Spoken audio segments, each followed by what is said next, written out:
What is going on, Movie Meals? Spoiler review for Solo. I've been waiting to talk about this movie with this guy. We barely talked about it. I am so excited. So let's just jump into it. Spoilers. First thing that comes to your mind. Solo.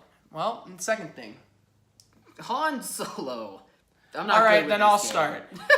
Since he said Han Solo, let's start with one of the things I hated about the movie, and that is his name, Han Solo. Oh, the way he gets his name is so dumb. It is so stupid. I guess we'll call you Han Solo. It's a officer who's like, so we need your surname. What is it? He's like, I don't have one. You know, I'm alone in the world. And the guy's like, we'll call you Solo. I'm funny. It's so dumb to me. I really disliked it. To me, it was not him owning his name, and that bothered me. He owned it after. I think he does become the myth of Han Solo, what Right. Han Solo stands for, why he's a great scoundrel as the movie goes on.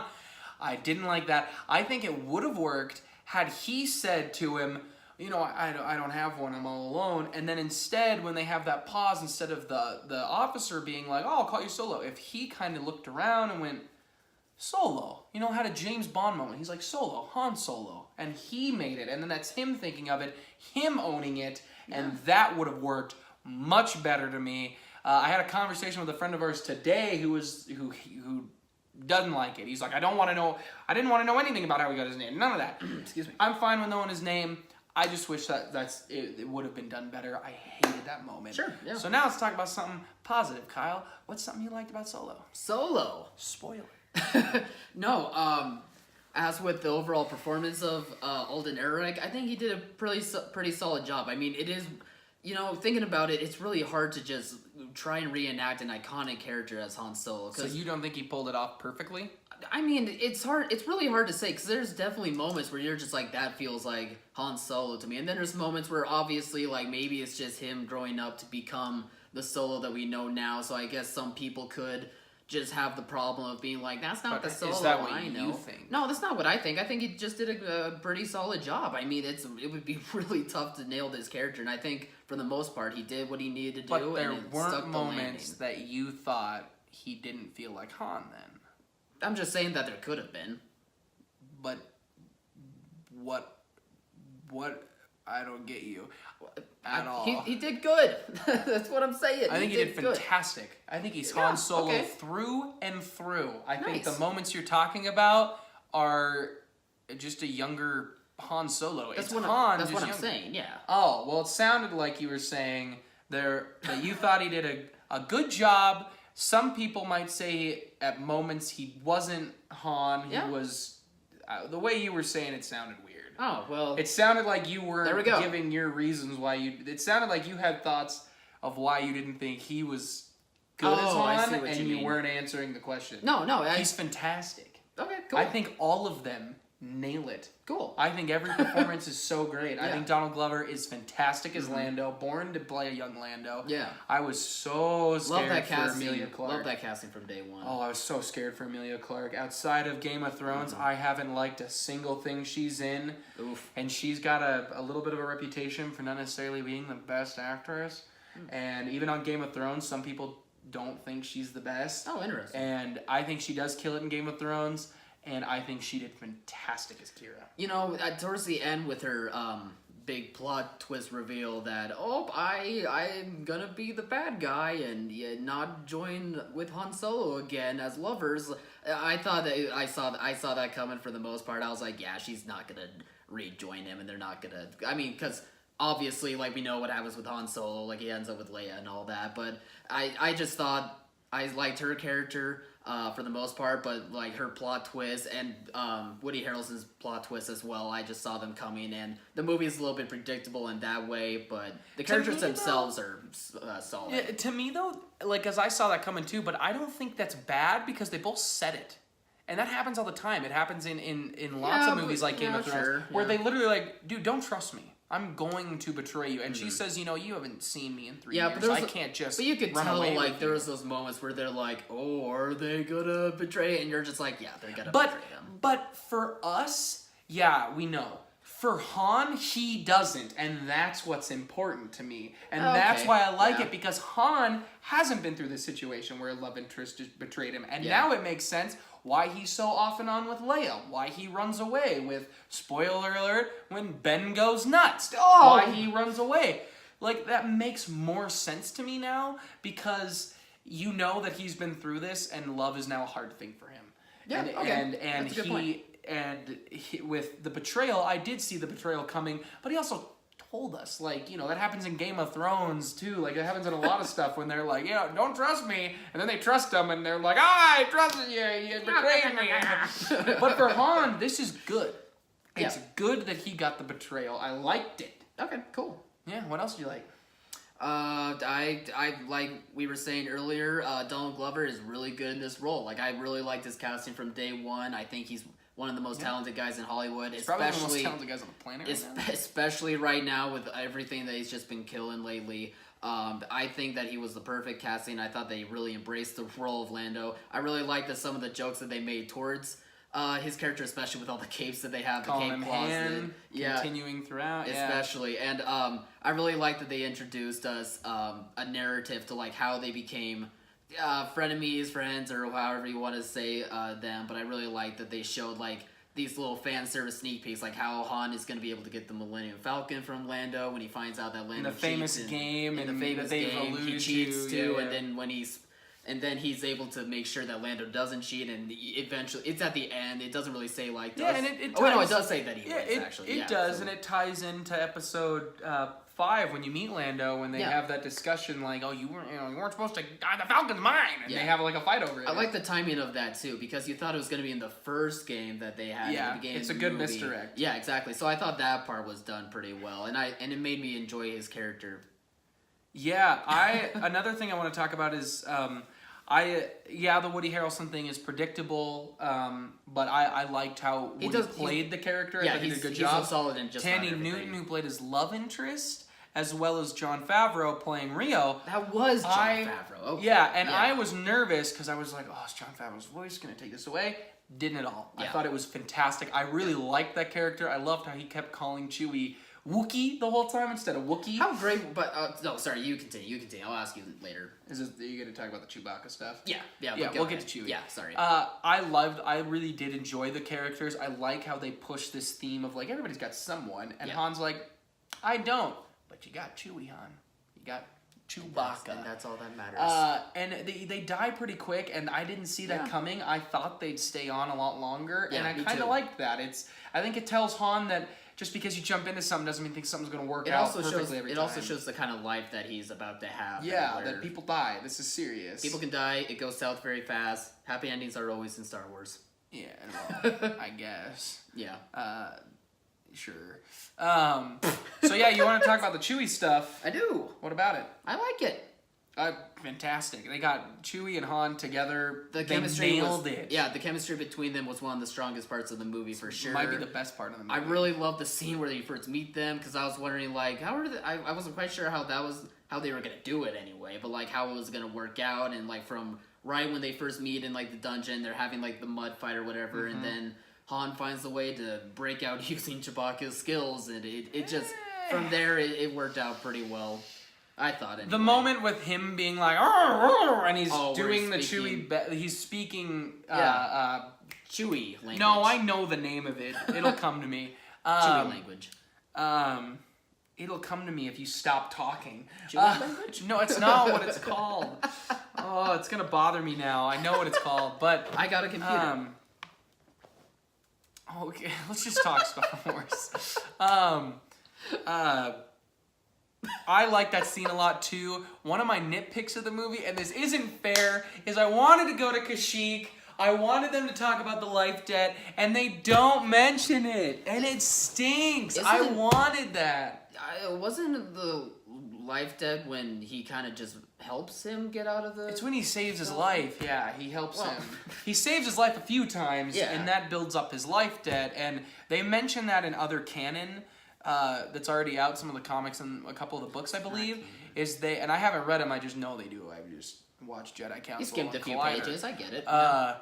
But they talk about the life debt, or in those, and you know they've got a life debt, and I just align. Like, even when Chewie is with the other Wookiees, and like if they brought the subtitles back up and it was like, "What? Come with us, like fight with your kind," and he's like, "No, I owe this guy a life debt." I was kind of figuring He that's saved where me. I thought that was where he was Didn't like, I am happen. having a life debt with him. I think if the subtitles were there, it'd be a little bit more apparent. But that's what I kind of figured. I think they were like, "Go."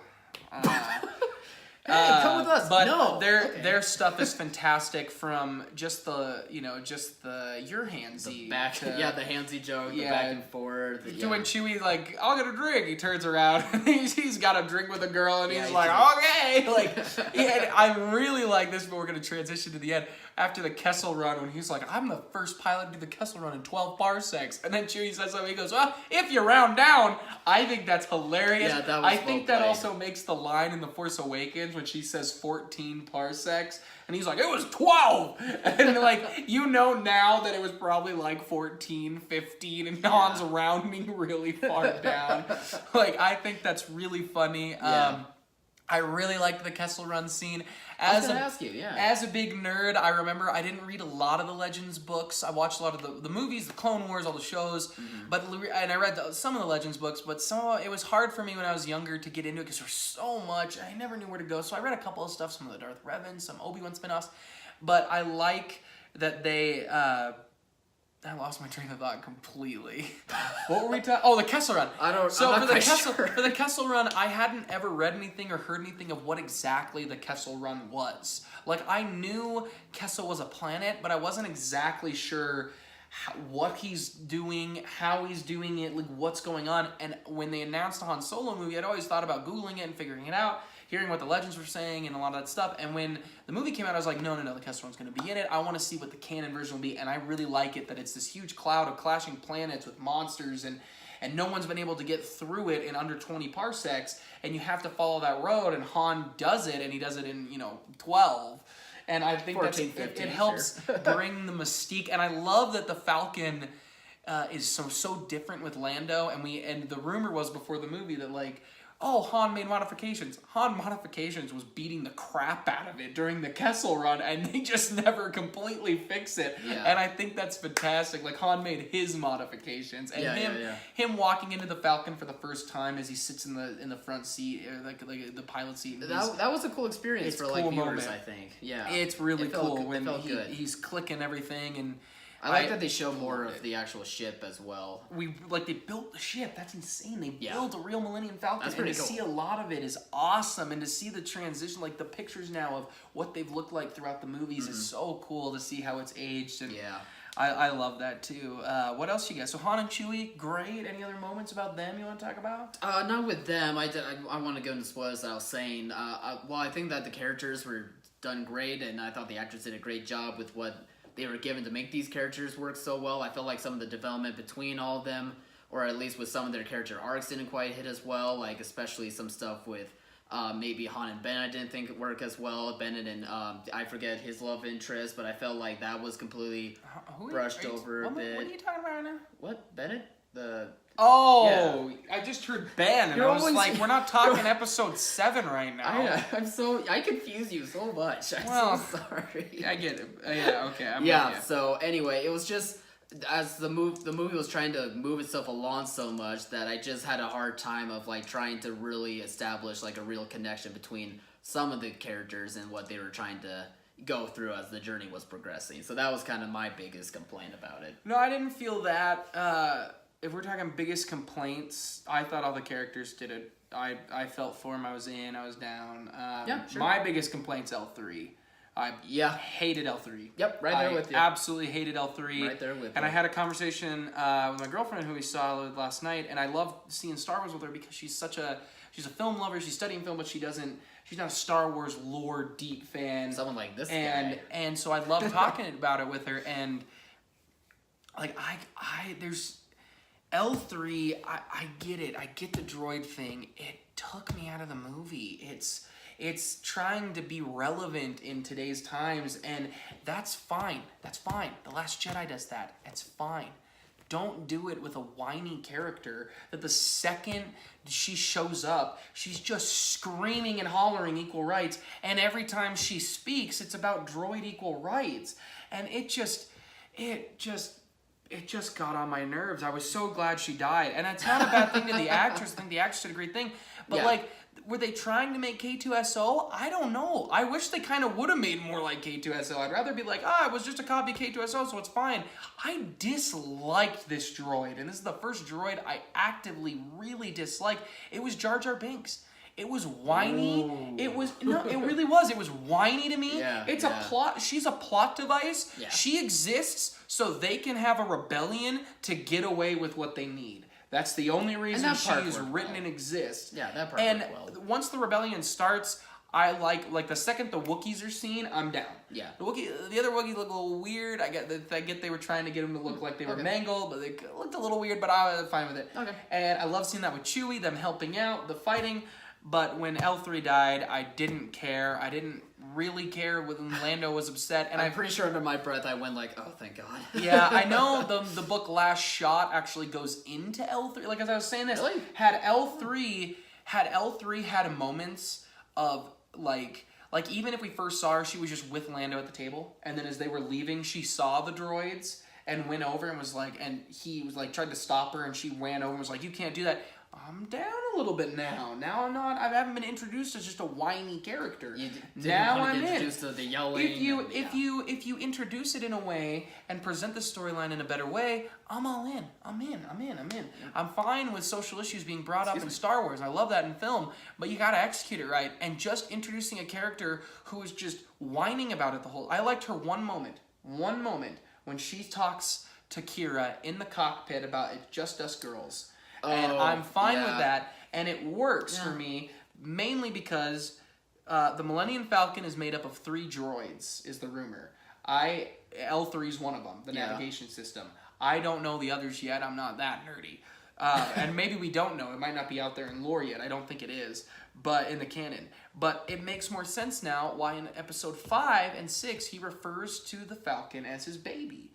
Like in a romantic way, like baby, like that's how Lando refers to a ship, like it was a woman, like it was his love interest. And we know Donald Glover came out and said Lando is pansexual. You know, it's he said it's the galaxy. It's you can't just be into human women. You got to be into everything. You know, like that's Lando, and that makes sense for Lando's character. Yeah, I'm into that. Mm-hmm. And I'm fine that he loves L3. Don't introduce L3 in a bad way. And in the book Last Shot, apparently L3 is really built up. It's a lot of Lando, it's a lot of L3, and that you really do, a lot of people say, a lot of critics I've seen that are big Star Wars fans actually really dug L3 just because they had read the book, and L3's death meant something because they had been through like a real character arc with her and Lando together. So I gotta read the book, maybe I'll change my mind. Because that happened to me with Rogue One and Catalyst. Catalyst goes into Rey and Rey's parents a lot, so I feel more for the weight of that mission because I'm into the parents already. I'm down with all that stuff. So, gotcha. But in the movie though, I hated L3. Sorry, I'm talking a lot. You turn. Bad character. Poorly written. They were the rumor around Kasdan's script was that it was one of the best Star Wars scripts ever, and publicity's sake.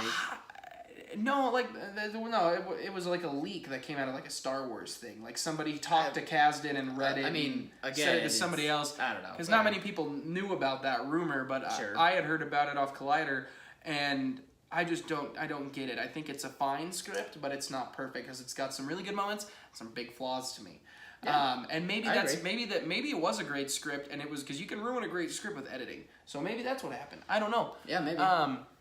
But L3 is the worst part of the entire movie to me and really brought it down. And I haven't, actively hated something in Star Wars in a long time. Really hated a moment. And I did not like L3. I like that she is the navigation system. I'm fine with that. I like that part. It brings something to Lando. I like that. Mm-hmm. But when she was every time she was on screen, equal rights for droids.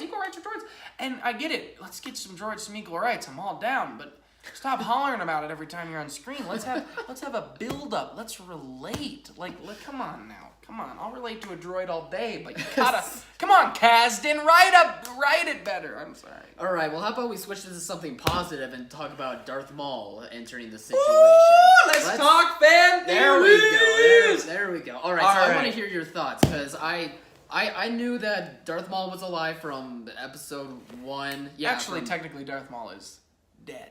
Well, okay, so he was technically alive. But he's alive during in the time Phantom of Menace. this He was in the movie. Clone Wars, and then his death was in Rebels, which was a great episode. Yeah, so spoiler alert for Darth Maul, gets cut by Obi-Wan, gets found, gets robotic weird crab legs, does a bunch of stuff in Clone Wars, kills Obi-Wan's love interest, does a bunch of missions and steals the Darksaber, does a ton of stuff, and then in Rebels ends up going older, meeting Obi-Wan and getting killed by Obi-Wan. With one move. And it's fantastic. Yeah, it's cool. Okay, so when that scene opens up, I see the hologram. But before they show anything about it, they switch shots. They show a quick wide shot of the hologram pop up, and then it cuts to the side. It's like a hooded When figure. it pops up at first, I was like, is this Jabba? Is this a weird angle of Jabba? And then it switches, and I see a robotic leg. I see a robotic leg. And I was like, there's only 2 people I can think of with a robotic leg. Grievous, who's dead, and Maul, who's not. And then I hear Sam Witwer's voice, who You recognize the voices voice. him. Oh, well, okay. Sam Witwer is a friend of Collider that we watch. Yeah. And he's on the Schmodown a lot. Yeah. And I really love him. Follow him on Twitter. He's fantastic. voiced, he's a the great Rebels- actor. voiced him on he Rebels, yeah. voices Maul on Rebels. Yes. And I believe it was Ray Park who did the original I couldn't body tell you. actor Yeah. of, I'm pretty sure it was 'Cause he Ray didn't Park. talk, right? He Ray Park played Maul and does talk. He has like 3 lines in Phantom Menace. Oh, okay. And I love that I'm pretty sure it was Ray Park, but when I see those feet and I hear that voice, I was like, oh my gosh, it's Darth Maul. You don't bring Sam Witwer in to do that great voice of Maul, Yeah. and then when he pulls the hood down, oh my goodness. Theater I shots. Theater had a lot of love reactions. it. I love it. I love that Kira is so wrapped up in her own thing that this is, and when she says to Han, this is bigger than you know, big dog. Like I can't tell you everything. Boy, was it. Yeah, well, when you got a Sith Lord on the other end, well, he's technically not, but it doesn't matter. But if you got a Sith on the other end, that's a different ball game, Han. Yeah. And I love that he leaves before because Han doesn't know of doesn't believe in the Force. A bunch of mumbo jumbo. Like that's what it is to him. So I love that it wasn't Vader. I love it wasn't the Emperor, and it's Darth Maul, and that can spin off in so many ways. I love it. Enlighten me. I don't know how it can spin I mean, off. with I the don't James clue. Mangold Boba Fett movie, there's a lot you could bring Maul into there. I think Great job getting him. by they're the way. not people walked up to me and they're like, "Oh, we're getting a Darth Maul movie." No, we're not getting a Darth Maul movie. What I hope Yes. this signals is the rumors that came out a few days ago, right before the premiere for the wide release, is Obi-Wan, because Obi-Wan in Oh, Legends has a couple meetings with Maul, Right. And I think it would be, I personally, if I was a writer, this is what I'd be writing. There is an off comic or an off Legends book where Obi-Wan hears that a Jedi survived Order 66, a young Padawan, and goes after him. Now, whether that's, you can make that whoever. And in the book, I think it was a young girl. You could make that Kanan. You could make that Ezra. You could bring in other characters from other legends. You could do whatever you want.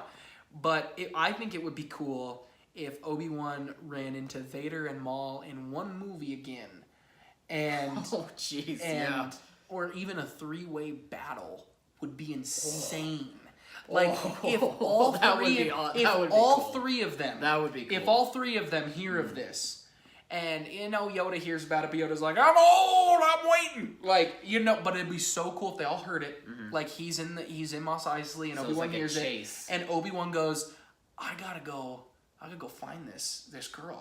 I gotta do it. And he has a conversation with Qui-Gon Jinn, bring Qui-Gon back because he's training on Tatooine. You talk to Right. Qui-Gon, and Qui-Gon's like, don't go. You have to protect Luke, and he goes anyway. And Maul hears about him, and Vader hears about him. and they end up like you could have chase movie. You could have individual fights. You could have four big fights. You could have Maul fight Vader, Vader fight Obi-Wan, Obi-Wan fight, like it would be so great. And you could have it take place. Ian McGregor may be a little old, but he's at the perfect age to me where it could take place a good 10 years after before of the Sith, before right? no before episode 4, yeah, like in between the two. Right, okay. It could be a good 10 years before episode 4, because I can't remember exactly, but this movie Solo took place. Some people are saying 5, some are saying 10. I thought it was even longer. No, it's one of those for sure, and it's like 13 and 10, or it's 8 and 5, because there's a 3-year time jump. Okay. Where Han, because Chewie says 190, and I believe in the original in episode 4 he's 200, is what some people are saying.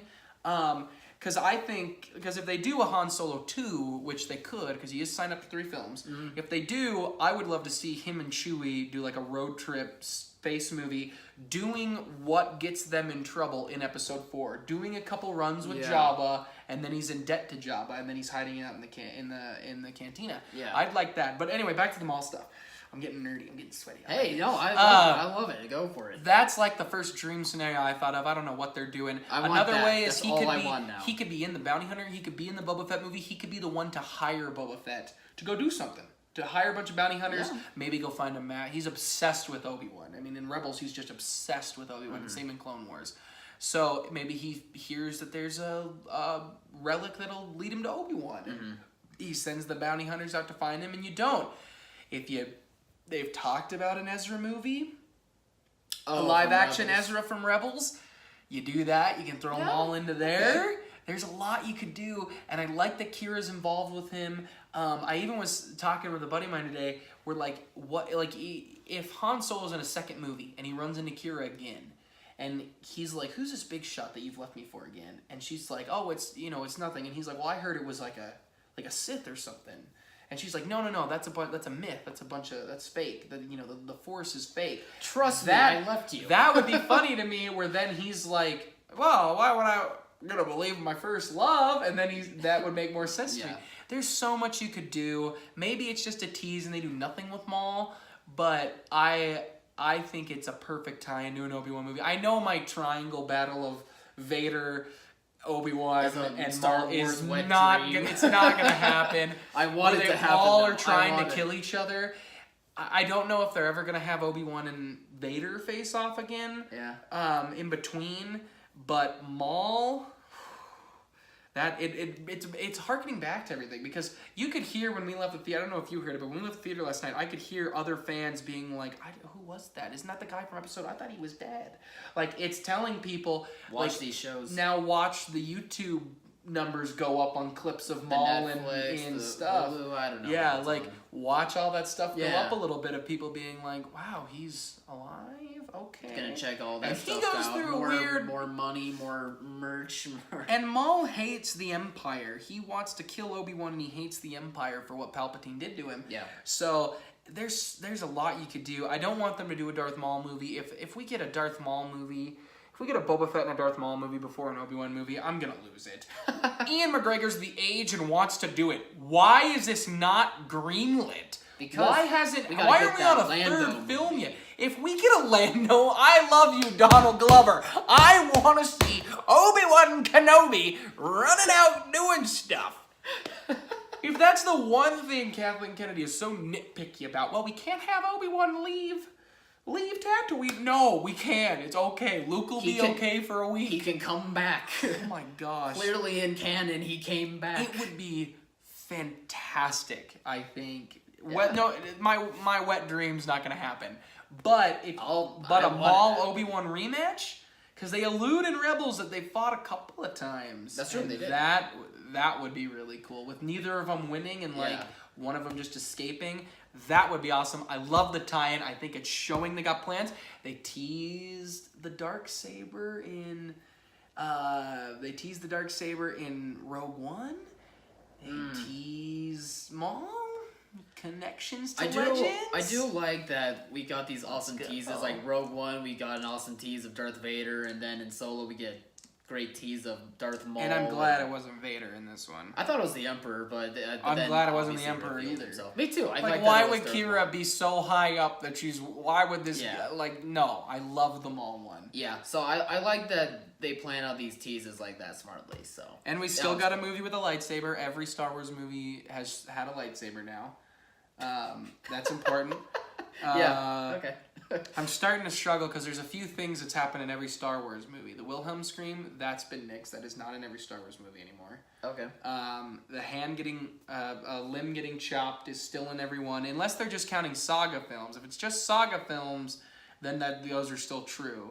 But lightsabers have been in all of them, and that's cool. The other thing was C-3PO and R2-D2 make an appearance in all of them except for this one. This is the first one they don't make an appearance. Well, it wouldn't have made sense. Yeah, and that's something you got to let go of as a Star Wars fan. You gotta let go of He's that. still working on it, guys. But no, I love the Maltese. I absolutely loved it. I think this movie's a fun ride, man. The train sequence I think is so awesome. That train sequence was cool. I think is really cool. It sucks that Rio left because I was starting to really like Rio, Jon Favreau's character. Yeah. Let's talk about the other gang for a second. That then turns out to be part of the rebellion. Okay. Why? Well, They're a big part of the movie. True, but I don't know. I don't know. For some reason, I was liking that they were these. What are they called? Martyrs or something? I don't know. What I can't remember the name. For them. I just liked how they looked. I liked that they were so myserious, and then the reveal. And I understand it was for canon. It was for the story that they were trying to set. It just didn't work for me quite as well. We don't know if they're with the rebellion. They're just a rebellion because it kind of starts with multiple rebellions that form into this one big thing. Yeah. So it just didn't work for me. So I don't really have much to say. It just the thing about it that bothers me a little bit is you're on the same side, but you kill a couple people in the beginning. They end up killing. They're ultimately part of the reason that some of those characters die. Like they're the reason Rio dies, and it's okay. And then when it pops up and it's like, we've been hurt too. It's good for Han because it's another moment of how no matter what, Han has always kind of been the good guy. He will show up to back you up. Just when they were suddenly like, we got you surrounded, but first let me tell you why we should work. And I'm just like, whoa, that's not. Well, I get why. It's not my favorite part of the movie. I don't hate it, but I don't love it. It's fine. And it ends up working out for Han in the way he ends up winning in the day. And I love that he shot first and we had a person in our audience. Like, George Lucas at the premiere was like, he doesn't shoot first! And you're like, George? But Ron Howard is like, too bad! He does, George, he does. I love that because now this is Han. This is the Han we saw shooting Greedo. This is what we saw. Like, and I it was clever. I didn't know if they were gonna do it, and when they were and Beckett was just talking constantly, Beckett, not Bennett. Sorry. Yeah, sorry, Beckett. When Beckett's just talking, I was like, "Come on, Han, do it." And then it happens, and I was like, "Yeah!" And then that was the one. There was a lot of stuff that I thought was obvious, and it wasn't a big reveal, but that was one of the better ones for sure. I didn't see it coming. I did like that. What other thoughts you want to talk about? I've talked about just about all my big stuff, theories, things I hate, things I like. I like all the scenes. I like the Paul Bettany's weak. It's a Marvel okay villain. It's a fine okay dark elf. That's what Paul Bettany was. It's just like I said, like the actors do a great job with what they're given. I think Paul Bettany does a great job with what he's given. Yeah, I think that's fair, and it's fine. The Maul part's the best part of his death because you want him. You want to see that reveal. But I did like Kira. They're all contractually obligated to do a couple of films, so we'll see where they go with this after the box office. Do we get a Han Solo 2, which I'd be okay with if we get to see some cool stuff. I just want it to be Chewie and Han putting together their own crew, going doing their own mission for Jabba. Like, that's what I'd like to see. A little bit of talk of the life debt. Come on now. But if it's give me an Obi-Wan movie. Let's go, Lucasfilm. Every Star Wars video, I complain about it. Let's go. He's the best character. He's my favorite character. That or a young Luke movie. I want lightsabers. Ugh, we have to wait a while for a new Star Wars film. There's nothing except now this Boba Fett movie is the only thing on the list after Episode 9. Yeah. And who knows with the way Disney goes about doing stuff. That's, Yeah, we'll have to wait cut and see. directors constantly. So James Mangold, hang in there. Yeah, you do you, man. You do you. I think he's going to kill it. I think he's 100% locked in. Yeah. And hope so. everyone's talking, guys, I'm a quick rant. I know we did Logan and Logan's great and Boba Fett could be a bounty and could be violent. Stop with the rated R thing. Stop. Star Wars is taking risks. Stop. Oh my gosh. We don't need an R rated. We didn't need Solo. But do we have fun watching it? Yes. Is the Rotten Tomato score maybe slightly a little low? A little higher be okay. But we don't need an R. There's so much you can do in Star Wars without making it R rated. Where I mean, you get shot with a laser, you're dead, and it's not a big deal. Like you're fine. A lightsaber cauterizes the wounds. We've lasted this long without R-rated Star Wars. We're I think we're, yeah. I sure. don't need to see Boba Fett shooting a laser and heads exploding. I just don't. It's Star Wars, guys. Come on now. Anyway, so side tangent. So anything else you want to talk about, or you want to wrap it up? Nope, we can wrap it up. All right, guys. Watch out later this week. I'm going to try to see Solo again, so maybe in about a week, I'm going to do Welcome to the Cantina podcast. We're going to talk about the new Boba Fett thing. I want to talk about more Solo stuff. If you're seeing it a second time, keep talking about it. So, yeah, comment some questions, too, if you want to hear my thoughts on anything for that. I'll get that up hopefully within the next 7 days, 8 days, we'll see. Cool. Also, go check out, we got so many videos up on the channel. We got Christopher Robin trailers. We got me eating crazy hot wings where I'm tearing up, pounding back one. milk. It's a It's a good funny one. video. Go check that out on the channel. Like, subscribe, share all videos TV around. trays. TV trays, we just got that up. We got a 13 Reasons Why. Season 2 review will be up. We're going to try to review some more TV shows, get some TV content out there. More than just Game of Thrones. And so, guys, do all that stuff, comment, like, all that great stuff, always. And as always, thanks for watching, Mom. See you guys.